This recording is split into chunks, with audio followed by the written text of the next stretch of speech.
For The Last of Us Part 2, we're hoping to create a story that makes a commentary about the cycle of violence and how acts can beget other acts and show all the different aspects that can come out of it. Not necessarily good or bad, just the different consequences of one's actions. I'm gonna find, and I'm gonna kill every last one of them.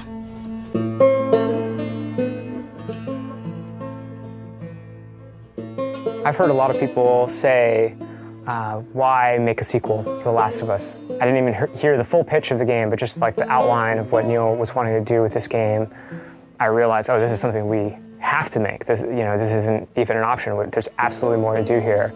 There's always the fear that, when you made something great and you're gonna go back to it, you're gonna mess it up. You're gonna mess what made it so special. The test for us was like, can we come up with a story that could, one, stand on its own and be meaningful and have weight? The same kind of feeling we had when we came upon the story for the first one.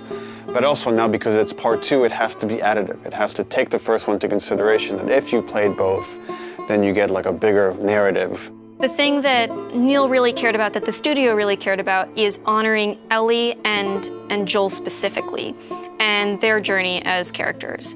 What is the honest next steps that they would take? What are the truest moves that we could see them do?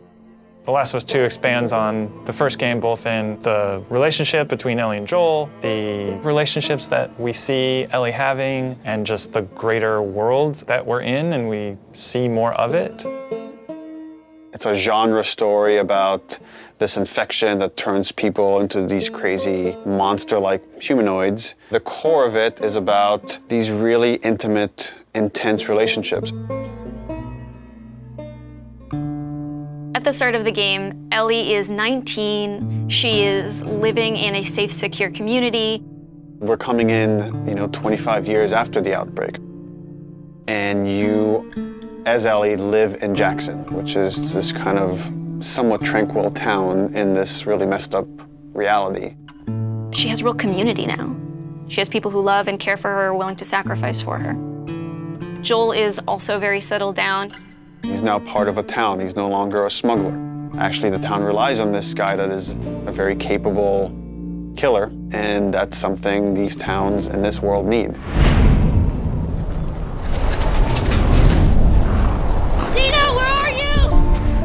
And then Jackson and Ellie are shaken by a violent event. It really changes Ellie's day-to-day life, and now just living is no longer enough. Like, there's these people that have wronged her, and she wants retribution. And you as a player are going to want retribution for what these people have done.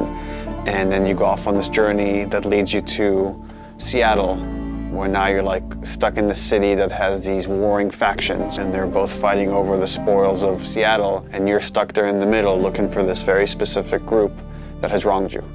And that's the concept of the story. And then it takes you on all sorts of twists and turns in Naughty Dog fashion. I know even within the studio, we've had a lot of philosophical arguments about some of the events and what happens in the game, and I think in this one might be more divisive than the first game in a very kind of exciting way that I think it raises those interesting philosophical questions and asks the players to interpret some of the material that's there and see where they stand on those questions.